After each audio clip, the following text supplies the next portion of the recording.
Señores, ¿se imaginan que el presidente electo de un país decida despedir al fiscal que lo está investigando?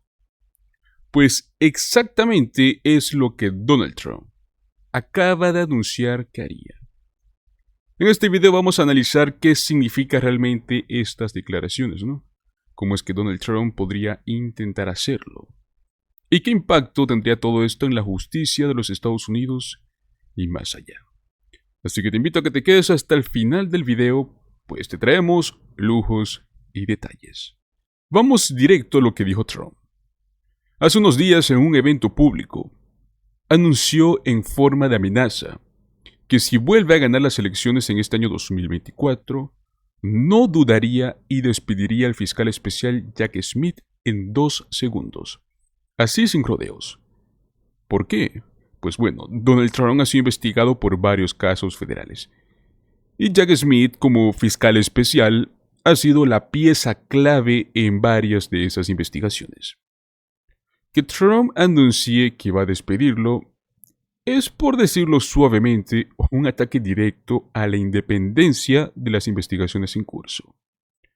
Pero la pregunta aquí ¿es posible? Pues bueno, un presidente no puede simplemente despedir a un fiscal especial, como lo haría en una empresa cualquiera, ¿no? Entonces, ¿qué es lo que puede hacer? Bueno, resulta que hay una manera de bordear la ley. Nombrar a alguien como fiscal general que esté dispuesto a seguir sus órdenes y despedir al fiscal. Si es que esto se suena familiar, es porque en Estados Unidos ya ocurrió. Algo muy parecido con el presidente Richard Nixon en el año 1973. Y es que durante su administración, Nixon fue investigado por el caso famosísimo, ¿no? El Watergate, el famoso escándalo en el que se descubrió que su equipo había espiado a sus opositores políticos. Pues bueno, Nixon no quería que eso siguiera adelante. Y como Trump, en este momento, intentó intervenir. Cuando el fiscal Archibald Cox, que era el que investigaba este caso, pidió acceso a las cintas de Nixon, ¿no? Donde se probarían muchas acusaciones, Nixon no solo lo negó, sino que ordenó al fiscal general de Estados Unidos que lo despidiera. Y bueno, ¿qué pasó? El fiscal general Elliot Richardson se negó y prefirió renunciar. Luego de esto, Nixon intentó lo mismo con el segundo que estaba en la misma línea, ¿no? El vicefiscal general, el cual también renunció antes de obedecer una orden tan directa y pues tan controvertida, ¿no? Tan ilegal. Bueno, finalmente Nixon encontró a alguien dentro de su equipo que estaba dispuesto a seguir la orden, que fue Robert Bork, en aquel entonces el procurador general. Pues él cumplió con la orden y pues de este modo Cox fue removido.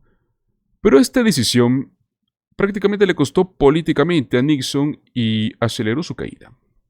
De hecho, el escándalo que provocó el Saturday Night Massacre es lo que llevó al Congreso a iniciar este proceso de destitución.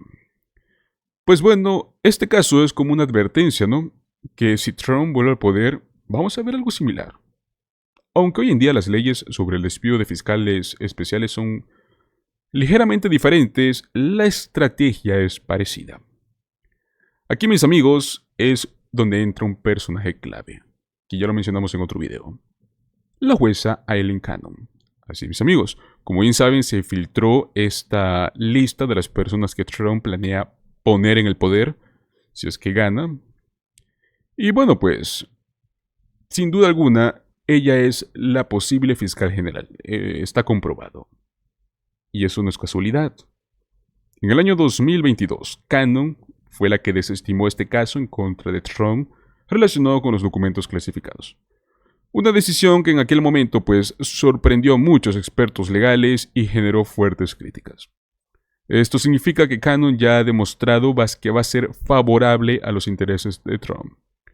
O sea que si Cannon fuese nombrada como fiscal general, va a ser la persona perfecta para que Trump intente deshacerse de Jack Smith y de todos los casos en su contra.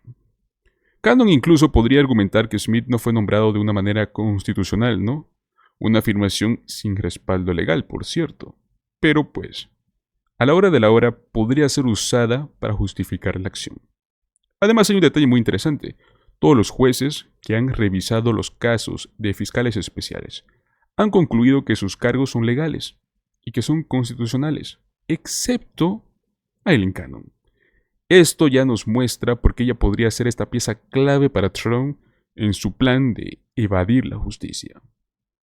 Entonces, si Donald Trump logra quitarse de encima las investigaciones federales, ¿qué va a pasar con las estatales?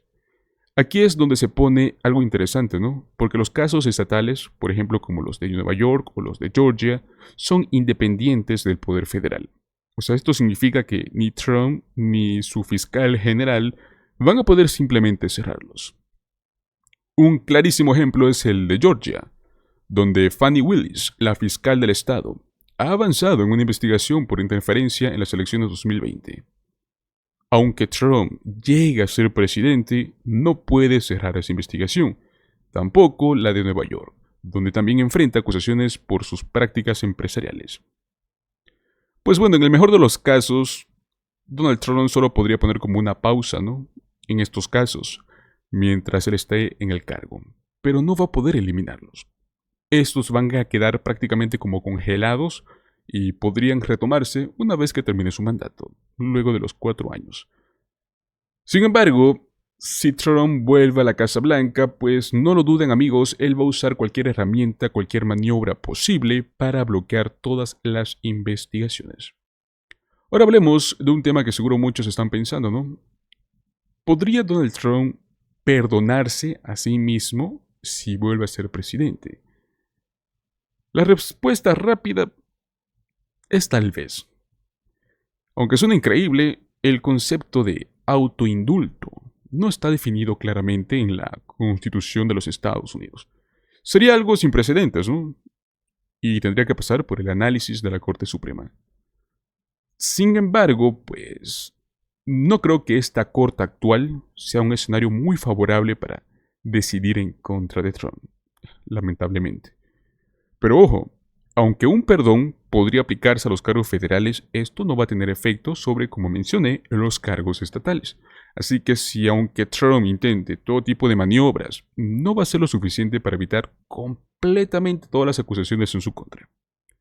Y bueno, pues, ¿qué podemos hacer frente a esto, no? Yo creo que es algo fundamental. Esta elección será crucial y los que van a hacer la diferencia son los votantes. Recordemos que en el 2020 la victoria de Biden en estados como Wisconsin se decidió por una mínima diferencia de votos por distrito. Así que cabe recalcar que tu voto cuenta, y mucho. Si no quieres ver a alguien en la presidencia intentando manipular la justicia a su favor, pues ahora es el momento de actuar, así de simple. Recuerden, pues en este canal también creemos la importancia de informar y de fomentar la participación. Por ello, pues, te invito no solo a que votes, sino que también a que te suscribas y le des un like. Mi amigo, tu participación es la que ayuda a mantener esta conversación activa, que más personas puedan reflexionar sobre estos temas importantes. Nuestros comentarios, sus comentarios de ustedes, son los que pueden avivar esta llama en los votantes y hacerlos ver la realidad. En resumen, mis amigos, tenemos una elección que podría definir el futuro de la justicia en sí, dentro de Estados Unidos. Si Donald Trump vuelve al poder, va a existir este riesgo de que sus investigaciones se vean comprometidas. Pero bueno, quiero saber qué piensan ustedes. ¿Les parece justo que un presidente tenga tanto poder sobre sus propios casos judiciales? ¿Qué creen que debería de hacerse para asegurar la independencia de la justicia? Déjenme sus respuestas en los comentarios. Quiero leerlos. Y bueno, pues una vez más, suscríbanse y nos vemos en el próximo video. Hasta luego.